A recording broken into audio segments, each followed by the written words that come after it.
ఏరా ఆ అమ్మాయి ఈ ఇయరే ఇంటర్ పూర్తి చేసినట్టుంది. అసలు ఈ అమ్మాయికి 18 years నిండాయా లేదా? అరే డేట్ ఆఫ్ బర్త్ చూడరా. ఓ 20 దాటాయే. ఇంటర్ చదివే వరకే 20 దాటాయంటే 10వ తరగతి 2 సార్లు పల్టీ కొట్టిందేమో.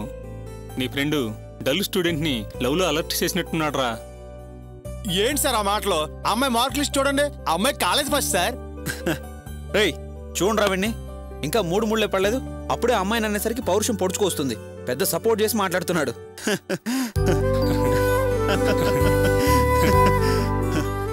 అంతా ఓకేరా, కానీ పెళ్లి డేట్కే పూర్తిగా 10 రోజులు కూడా టైం లేదు. మీరెంత చుట్టాలైనా చట్టం ఎలా మార్చగలంరా బాబు? అరే నువ్వు చట్టాన్ని మారుస్తావు ఏం మారుస్తావు నాకైతే తెలీదురా.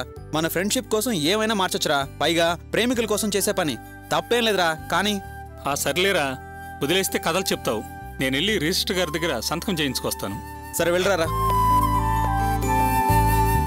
ఎక్కడి నుంచి వచ్చారు మీరు? రామంతపూర్ నుంచి వచ్చాను సార్. చెప్పబోయా. వీటి మీద సంతకాలు చేయించుకురమ్మంటారు సార్. పెట్టించుకురా. నీ పేరమ్మా? మాలతి.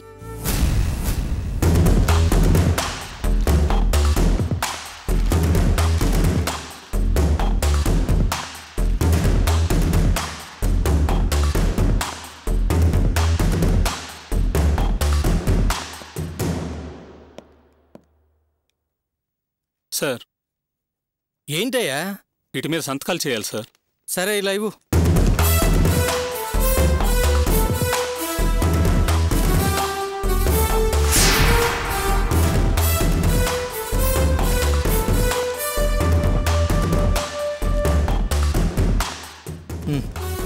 ఏమిటయ్యా దీని మీద మ్యారేజ్ డేట్ వేయలేదు? మర్చిపోయి ఉంటాను సార్. మీరు సంతకం చేసేవండి, నేను డేట్ వేసి నోటీస్ బోర్డులో పెడతాను. Naresh son of Sivakoti. ఓ ఫాదర్ రిటైర్డ్ పోలీసా? అవును సార్. Okay okay.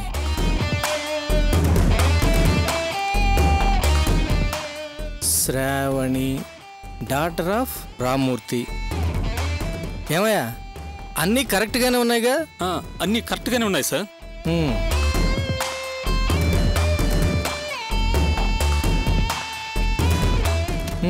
ఇవిగో. Thank you sir.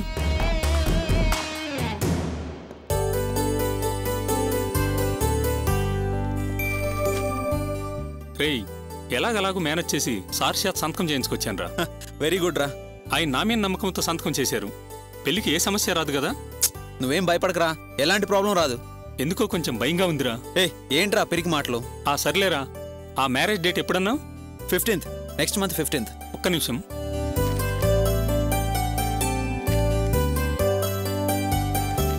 సరే పదండి వెళ్దాం.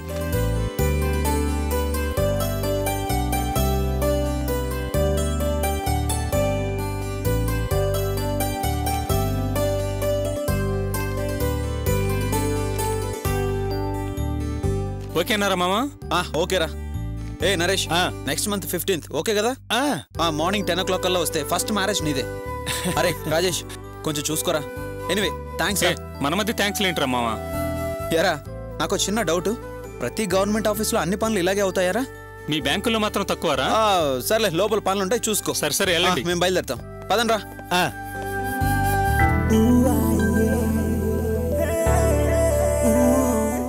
నరేష్, శ్రావణి. రాజా డ్యూయట్ తర్వాత వేసుకోవచ్చు, పద. రా రాజా రా. అరే ఇక మా పని అయిపోయింది, మిగిలింది నీ పనే. తన క్లియర్గా ఎక్స్ప్లెయిన్ చేసి మన ప్లాన్ ప్రకారం శ్రావణిని పెళ్లి రోజు మండపం నుంచి తను ఇక్కడ తీసుకొచ్చే బాధ్యత నీది. ఏం మాట్లాడుతున్నావురా? నేనెత్తుకు రావటమేంటి? అదెలా వీలవుద్ది? ఇదిగో నేను ఇక్కడ శ్రావణి ఫ్యామిలీ మొత్తానికి తెలుసా, అక్కడ రంగనాథానికి తెలుసు. నేను అక్కడికి వెళ్తే నా సేవలను కూడా మీరు గుర్తుపట్టలేరు. అక్కడ దాకా ఎందుకు, అసలు నా బాడీ మీకు దొరకదు. నువ్వు కాకపోతే ఇంకెవరు వెళ్తారా? మేము వెళ్ళాలా? మేము వెళ్ళి పిలిస్తే శ్రావణి వస్తుందా? అరే వింటున్నారా వీడి మాటలు? అందుకేరా నిన్ను నమ్మి ఏ పనిలోకి దిగకూడదు. వీడు పోలీసోడ్రా. అలుపు సలుపు లేకుండా గాడిద చాకరీ మనం చేస్తే పాపం అలుపు సలుపు లేకుండా 3 ముళ్ళు వేడేస్తాడట. అరే తాళైనా నువ్వు కడతావా లేకపోతే నువ్వు కట్టరా సుబ్బు అంటావా? నువ్వు నోరు మీరా కుపక్షి. ఆగండ్రా, ఎందుకు గొడవలు పడతారు? అరే వీడు చెప్పేది కరెక్టే కదా, వీడు మండపానికి వెళ్తే ఖచ్చితంగా గుర్తుపట్టి కట్టేసి ఎరగదీస్తారు. మనం వెళ్ళినా బుక్ అయిపోతాం. కానీ శ్రావణిని ఎలాగైనా సరే ఎత్తుకురావాలి. సర్లే, దానికి ఇంకో రకంగా ప్లాన్ చేద్దాంలే. అరే, నాకు ఆఫీస్కి టైం అవుతుంది, నేను మళ్ళీ కలుస్తాను. బాయ్ రా మావా. ఓకే బాయ్ రా. జాగ్రత్త, జాగ్రత్తగా వెళ్ళు.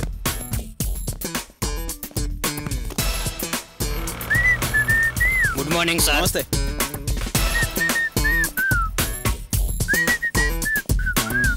Good morning Subrahmanyam. Good morning sir. Good morning sir. ఓ లెవెల్లో మా నరేష్ ప్రాబ్లం క్లియర్ చేసినట్టే. రిజిస్టర్ ఆఫీస్లో పెళ్ళంటే ఒక నెల రోజుల ముందే వాళ్ళిద్దరు పేర్లు రాసి బోర్డులో నోటీస్ అంటించాలట. ఆ ప్రొసీజర్ అంతా మనకు తెలియదు. మా ఫ్రెండ్ ఒకరిని పట్టుకొని మేనేజ్ చేసి నరేష్ శ్రావణి పేర్లు బోర్డులో పెట్టించాను. సడన్గా వాళ్ళు శ్రావణి ఏజ్ ప్రూఫ్ సిగ్నేచరు అడిగారు సార్. అప్పుడు ఏం చేయాలో నాకు అర్థం కాలేదు. వెంటనే స్ట్రైక్ అయ్యి మా చెల్లెని తీసుకెళ్లి శ్రావణిలా సంతకం పెట్టించి దాని ఇంటర్ మార్క్ లిస్ట్ చూపించి ఏజ్ ప్రూఫ్ ఓకే చేయించాను. ఈ 2 రోజులు అదే బిజీ సార్. ఎలాగైనా ఈ పెళ్లి సక్సెస్ఫుల్గా జరిపించేస్తే అప్పుడు నాకు టెన్షన్ రిలీఫ్ అయ్యి వాడికి టెన్షన్ స్టార్ట్ అవుతుంది. ఏంటి సార్, ఇంకా టీ బిస్కెట్ రాలేదు? లేకపోతే రావడం లాగిచ్చడం అయిపోయిందా? బిస్కెట్స్ మీద ఆశతో వచ్చాను సార్. అమ్మ తినేళ్ళన్నా తినకుండా వచ్చాను. ఏంటి సార్, నేను వచ్చి ఇంత మాట్లాడుతున్నా మీరేం పట్టించుకోకుండా అలా పేపర్లో దూరిపోయారు. అందులో అంత హాట్ న్యూస్ ఏముంది సార్? సార్, అంతకన్నా హాట్ న్యూస్ నేను చెప్తాను, వినండి. మీ సీట్లోకి కాళేశ్వరి అని లేడీ మేనేజర్ రాబోతుందట. పేరే కాళీమాతలా ఉంది. పైగా గుంటూరట. మిరపకాయలాగా యమా హాట్ అట. ఆవిడ చాలా స్ట్రిక్ట్ అట సార్. సార్, మీకు ఇంకో విషయం తెలుసా? ఆవిడ అక్కడి నుంచి ట్రాన్స్ఫర్ అయిందని అక్కడున్న స్టాఫ్ అంతా టపాసులు కాల్చి ఎంజాయ్ చేశారట. మీరేమని అనుకోండి సార్, మీ ప్లేస్లో ఒక లేడీని చూడలేకపోతున్నాను. Excuse me. ఏంటి సార్, నేను ఇక్కడ మాట్లాడుతుంటే సౌండ్ అక్కడి నుంచి వస్తుంది.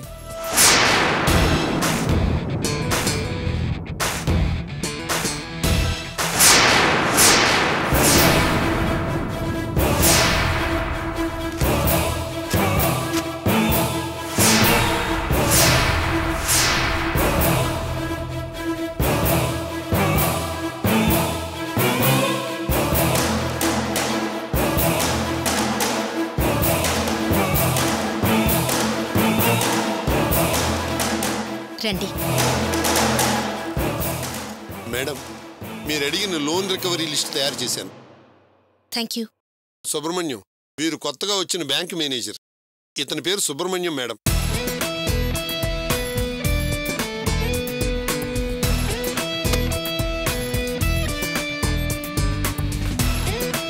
మేడం, మీ వర్క్ చూసుకోండి. వెళ్లే ముందు మళ్ళీ కలుస్తాను. అలాగే. ఓకే.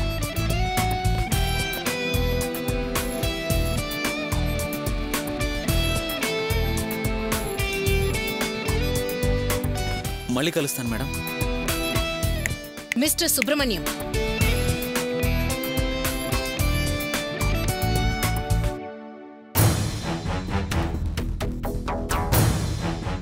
మీరు నా గురించి ఎలా వివరాలు తెలుసుకోగలిగారు? నేను ఈ బ్రాండ్ స్టాఫ్ గురించి డీటెయిల్స్ తెలుసుకునే వచ్చాను. టోటల్ స్టాఫ్ అంతా వచ్చి నన్ను కలిసి వెళ్లారు. మీరొక్కరే లేటుగా 11 o'clock వచ్చారు. 2 గంటలు లేట్. పైగా మీ పర్మిషన్ లెటర్ కూడా ఏదీ నా టేబుల్ మీదకి రాలేదు. చూడండి మిస్టర్, నాకు నా పని ముఖ్యం. ఇక్కడికొచ్చి సొంత విషయాలు, సొంత పనులు చెప్పటానికి చేయడానికి శాలరీ ఇవ్వటం లేదు. గుర్తుంచుకోండి. నాకు డ్యూటీ, డిగ్నిటీ, డిసిప్లిన్ అంటే ఇష్టం. ఏంటి మేడం, మాజీ ముఖ్యమంత్రి గారు అన్నట్టు డ్యూటీ, డిసిప్లిన్, డిగ్నిటీ. నేను మాట్లాడేటప్పుడు మధ్యలో మాట్లాడితే నాకు నచ్చదు. ఈ బ్రాంచ్లో మోస్ట్ ఇర్రెగ్యులర్, ఇర్రెస్పాన్సిబుల్ పర్సన్ మీరే. ఏ రికార్డ్ సరిగ్గా లేదు. నేను ముందు కంట్రోల్లో పెట్టాల్సింది మిమ్మల్ని. ఇప్పుడే కదా ఛార్జ్ తీసుకున్నాను. మీ పర్ఫార్మెన్స్ చెక్ చేసి మళ్ళీ పిలుస్తాను. You may go now. సరే మేడం.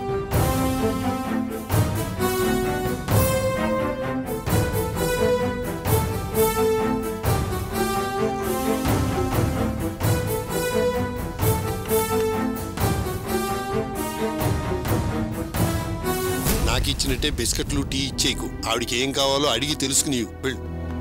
ఏంటి సార్, లోపల ఉన్నది మీరే అనుకుని నేను ఏదేదో వాగేశాను. నువ్వెప్పుడు చేసేది అదే కదా, నోరు జారడం, నాలుగు ఖర్చుకోవడం. సార్, ఆవిడ నెక్స్ట్ వీక్ కదా రావాల్సింది. అప్పుడే వచ్చేసిందేంటి? అయితే వెళ్ళి నెక్స్ట్ వీక్ రమ్మని చెప్పనా? సార్ చూడు సుబ్రహ్మణ్యం, ఈవేళ నేను రిలీవ్ అవుతున్నాను. 5-6 రోజుల్లో ఊరు వెళ్ళిపోతాను. సార్ మీరు ఇలా మమ్మల్ని వదిలి వెళ్ళిపోవడం చాలా బాధగా ఉంది సార్. దేనికయ్యా బాధపడతావు? మన పరిచయం రైలు ప్రయాణం లాంటిది. ఎవరు దిగాల్సిన స్టేషన్లో వాళ్ళు దిగిపోతూ ఉంటారు. నేను అంతే. ఉద్యోగరీత్యా ట్రాన్స్ఫర్ ప్రకారం నేను వెళ్లాల్సిందే. ఇక నుంచైనా నీ వర్క్ మీద కాన్సన్ట్రేట్ చెయ్యి. మేడం గారి దగ్గర జాగ్రత్తగా నడుచుకో. ఇంతకంటే నీకేం చెప్పగలనయ్యా? Best of luck sir.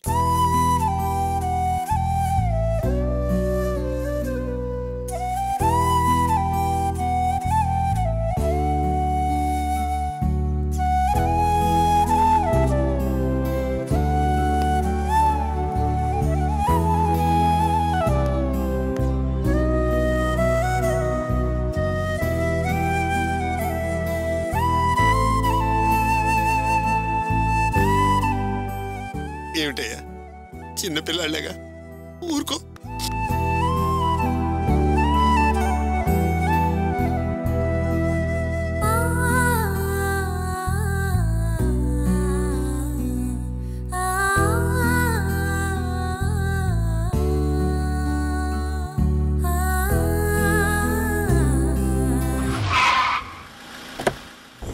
Byraju, బండి తిప్పిపెట్టు.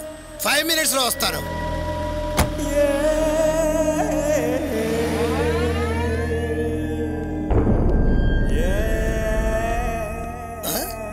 New couple? అవును sir. Nice to meet you. All the best.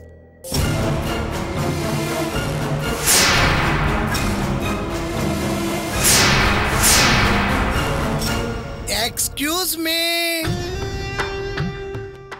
Ranganatham garu మీరా? రండి సార్, రండి కూర్చోండి. రండి సార్. ఏమిటి సార్ గెటప్ అంతా మార్చేశారు? ఏమిటి సార్ సంగతులు? 15th నా మ్యారేజ్. ఓహో, మీకు వెడ్డింగ్ కార్డ్ స్వయంగా ఇద్దామని వచ్చాను. Take this. అలాగా, చాలా సంతోషం sir. Thank you very much. మొదట్లో కలిసి పనిచేసిన వాళ్ళం. మీరే నాకు విఐపి. మిమ్మల్ని కలిసి ఇవ్వడం ధర్మం. అదే నాకు సంతృప్తి.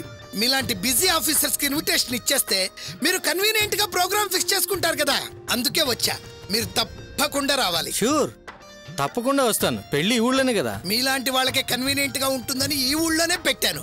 అమ్మాయిది కూడా ఇదే ఊరు. తన పేరు శ్రావణి. ఆమె తండ్రి పేరు రామ్మూర్తి. ఓ ప్రైవేట్ కంపెనీలో foreman. Actually is very poor. మనం అన్ని విధాలుగా ఉన్నవాళ్ళం కదా. మామూలు ఫ్యామిలీ అయితే చాలని మా అక్కే సంబంధం కుదిర్చింది. మీకు తెలుసు కదా, మా అక్క మాట అంటే నాకు వేదవాక్కు. ఎప్పుడూ జవదాటి ఎరగను. ఆవిడ నా శ్రేయోభిలాషి. మీరు మాత్రం మిస్ అవ్వకుండా మ్యారేజ్కి రావాలి ప్లీజ్. తప్పకుండా వస్తాను. అవును, మీ ఆఫీసులో మీ జాబ్ ఎలా సాగుతుంది? మనకేమిటండి, మన ఆఫీసులో మనమే whole and sole. I'm a king. అవును, ఈ మధ్య ఏదో ప్రాబ్లం ఫేస్ చేశారని విన్నాను. ఏముందండి, మనలాంటి పోస్ట్లో ఉన్న వాళ్ళకి అవన్నీ మామూలే కదా. నేనే నిజాయితీ పరుణ్ణని నిరూపించుకొని మరీ బయటపడ్డాను. లంచం ఎవరు తీసుకోరు చెప్పండి? It part and parcel of the job. మనల్ని ఇబ్బంది పెట్టిన వాళ్ళు ఊరికే వదులుతావా? నా పవర్ ఏంటో చూపించి దుమ్ము లేపా. రంగనాథమా మజాక. అవన్నీ ఓకే గానీ నేను ఇక బయలుదేరతానే. మంచి సార్. ప్లీజ్ తప్పకుండా రావాలి. Okay, bye.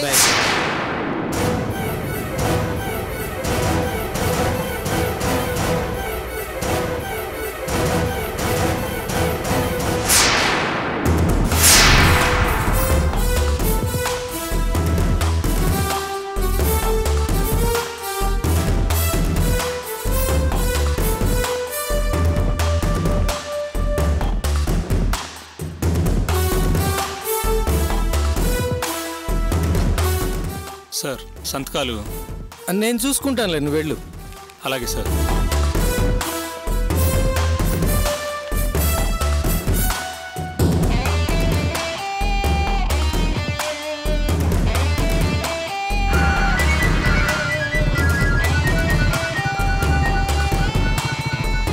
అరే రాజేష్ గారు ఫోన్ చేస్తున్నాడు రా.